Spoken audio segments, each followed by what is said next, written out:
Good day everyone, this is Ed Fortuki from EMD Wheels, and today's vlog natin magre-release tayo ng Honda BR-V 1.5 S CVT transmission, and it's 2025 year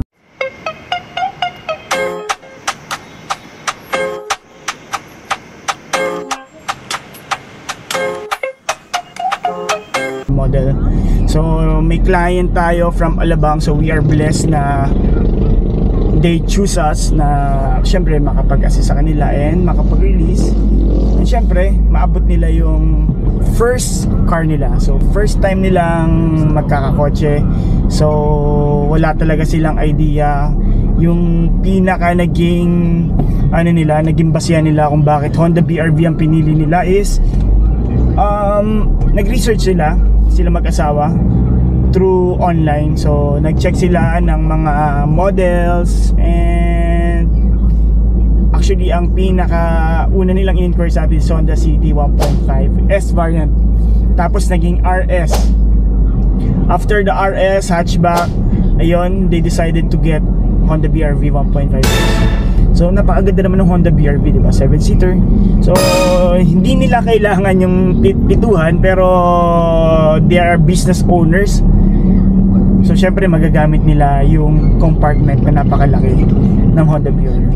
So later samahan nyo kami, i-demo natin yung unit, and syempre yung mga discussions about the warranties and all the procedures na kailangan natin gawin, i-vlog natin dito. And in case na wala silang kasama, mangyayari, sasamahan natin sila. So ita-test drive natin ng unit, tuturo natin sa kliyente yung proper way drive the automatic transmission, kasi ang in-apply niya na sa driving school is manual transmission. So samahan nyo ako, on the way na tayo sa Honda Pasig, and hopefully maging smooth yung transaction, wala maging any delays. Then guys, andito na tayo sa Honda Pasig, and i-check natin yung unit. So nagkamali ako sa kulay, Meteoroid Gray pala tong i-release natin dito, Taffeta White. So check natin guys. Ito na yung i-release natin, Honda BR-V 1.5 S CVT transmission na Meteoroid Gray. So hindi Taffeta White, sorry guys. So ang maganda dito, nagpa-ceramic coating yung kliyente, ceramic coating, and nagpa-undercoat ang kliyente. So check natin dito guys. Ayan o. So yung mga block na part na yan, so ayan, yung mga binugahan ng ceramic, ng undercoating. Tapos ceramic coating yun, no? Kita nyo sobrang kintab, diba? Ayan. So pagdating dito sa loob, double check natin. Sa loob yan, kompleto pa yung plastic. And by the way guys, yung unit na to is 11 kilometers pa lang yung tinatakbo. Sobrang sariwa. So ito yung rear view. Ayan, so 1 year warranty, nasa around 8,000 yung ceramic coating natin. Tapos ito, nagpa-savvy rust proofing sila. Ayan.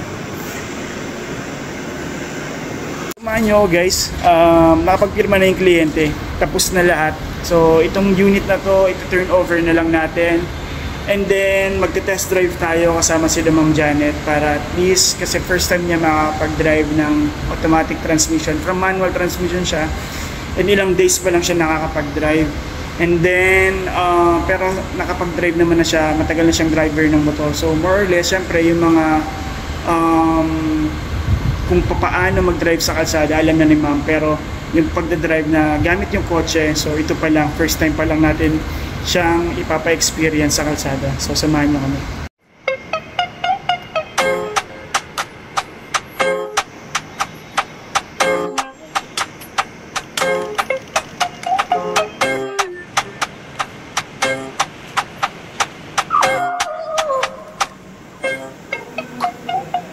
Pwede kayo mag-premium, yun nga na syempre mas mahal. Pero kung pwede ka naman mag-unleaded lang. Ma'am, syempre seatbelt muna tayo. Seatbelt. Tapos dito ma'am, may mga ilaw, di ba? Alam mo naman na yan. Wipers dito. Signal light dito. Yan, left and right. Yan. So ma'am, yung window munang ibababa. Huwag niyo po munang ibababa kasi kakakabit lang po ng tint natin. So ngayon ma'am, sa pagtakbo, ganun din, paa mo nandito sa gilid lang, steady lang yan, wala kang tatapakan kundi yung footrest lang. Tapos dito sa gitna yung preno.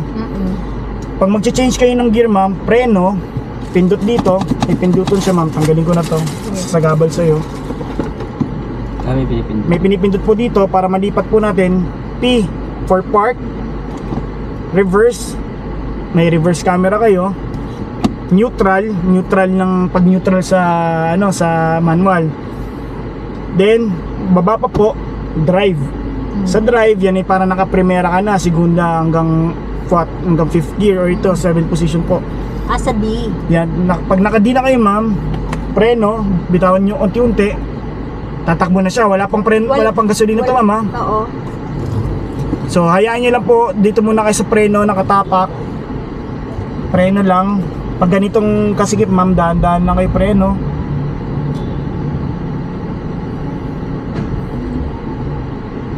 Ayan. Tapos ngayon, pag kailangan nyo na po ng gasolina, tapak na po ng gasolina, ayan. Dahan-dahan lang po, konti-konti lang. Tapos ramdamin nyo muna yung preno, dahan-dahan lang din yung preno. Tapos gasolina ulit. Preno yan. Hazard ma'am, nandito ha. So pag ganyan, palabas kayo, hazard nyo na lang ma'am. Preno lang, dahan-dahan. So relax lang lagi ma'am, wag yung parang gagayanin mo, parang didinan. Tapos gasolina, pagka kailangan nyo na ng bilis, pag change lane ma'am, tingin lagi sa kung saan kayo lipat, doon kayo titingin side mirror. Dahan-dahan. Ngayon ma'am, na-excite ka, kinakabahan, ayaw mong ma-damage yung kotse, syempre yun yung una mong iisipin. Opo. So ngayon, dito ma'am, ang gasolina nyo po lagi, dito nyo titingnan ma'am, yun may arrow siya, kaliwa. So ibig sabihin, lagi nandito lang yung nyo. So ngayon ma'am, dito, buksan nyo lang dito ma'am, hatakin nyo lang to. Hatak. So yun sa gasolina. Sir, pakarga din sir 1,000. Tapos pakarga sir 1,000. Thank you. Unleaded lang sir, extra. Sir, kahit anong brand naman po ng gasolina, basta unleaded, ang nakalagay naman po sa atin is at least 93 or 91 octane. So hindi kayo bababa din. Lahat naman ng binibenta dito sa Pilipinas, mga 91, 93 octane, yun yung mga unleaded. Tapos yung iba naman po kasi mas mataas yung mga niya, kunwari yung mga XCS niya, octane niya mas mataas, so mas mahal lang siya. Pwede yun po. Huwag nyo lang po ikakarga diesel, basta gasolina lang po. Kasi anong gasolina naman po? Kahit anong gasolina, wag lang pong diesel. Wag lang pong diesel. Gasolina, kunyari, di ba tayo ngayon ng unleaded, tapos gusto mo pong mag-premium, pwede po, wala pong problema. Basta wag lang pong diesel. Kasi yung iba po, baka mamaya magkamali po tayo ng baka ma-diesel natin, masisira po yung natin. So ito lang po, handbrake. Pagka huminto po kayo ma'am, neutral handbrake.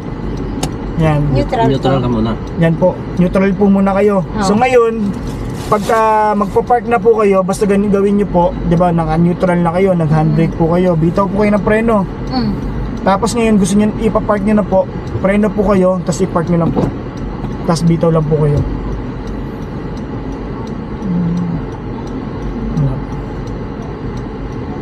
Sukat lang kasi lang. So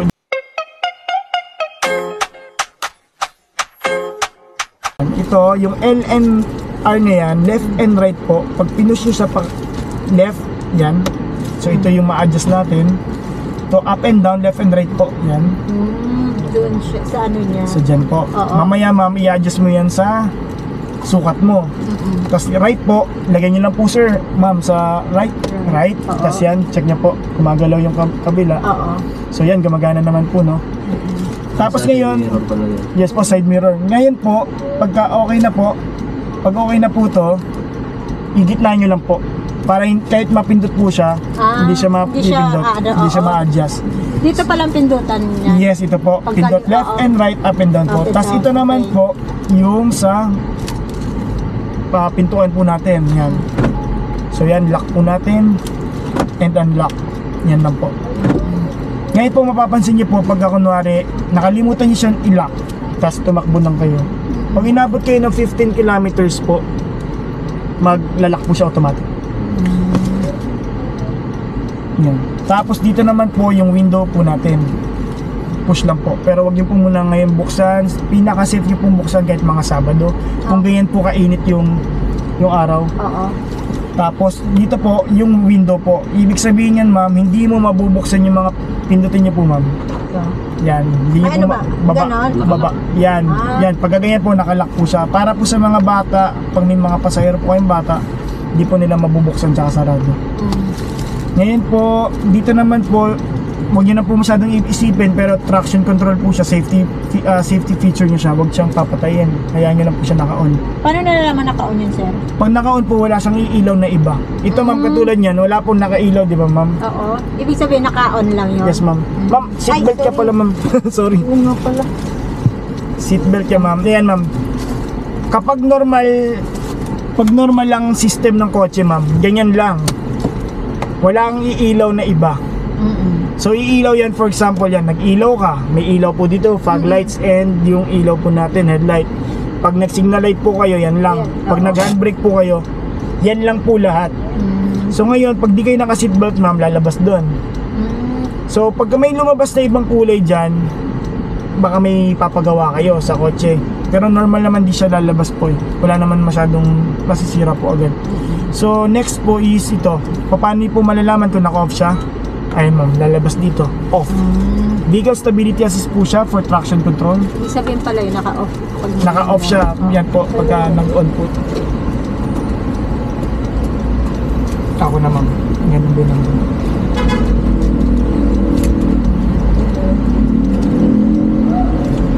Yes sir. Tapos ngayon, pag pinatay po natin yan, pag ganitong daylight naman po, wala naman siyang lalabas. So ngayon almost full tank po tayo. Nag 10 liters tayo plus 18 liters. Ilang liters yun? 18 liters po yung nakarga natin plus 10. So 28 liters po. Malayo-layo na yung mapupuntahan nyo. Siguro magdagdag na lang po ko yung mga 300 pesos. Full tank na siya. Pero okay na yun, makapagbiyahe na ng malayo. Okay, baka kailangan nyo ma'am ng resibo. Ito ano yun? Yan ma'am, glove box. Lalagyan na yan ma'am ng mga accessories or ano mong gusto mong ilagay ma'am, yung mga papeles ng kotse dyan po, glove box. Excuse nga muna, lilipat ba tayo na? Ito, dito ako nalilito. Ito ma'am yung sa headlight. Oo. Ikot nyo lang siya ma'am pag bubuksan nyo yung headlight.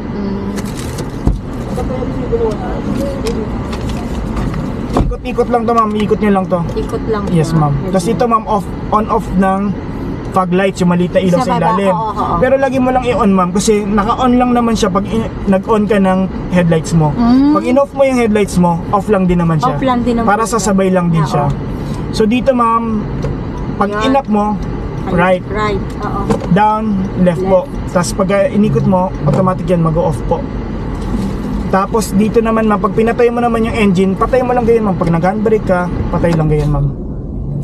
So ngayon, pag bubuksan mo ulit, preno, start ma'am. Tapos, Dito ma'am, pwede mo siyang i-off pagka bago mong patayin, or pwede mo lang pabayaan lang siyang naka-on. Hindi naman po siya masisira. So dito naman ma'am, radyo, okay mo lang.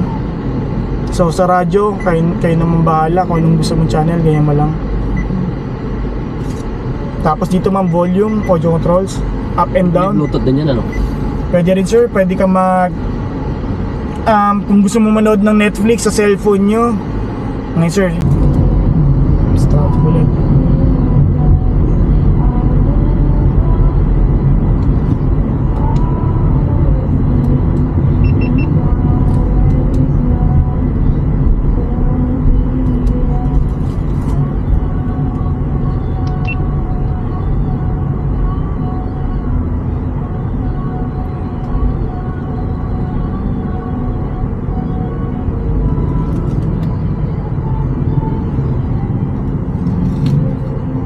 Gusto naman sir, di ka man nahilo sa drive niya ma'am.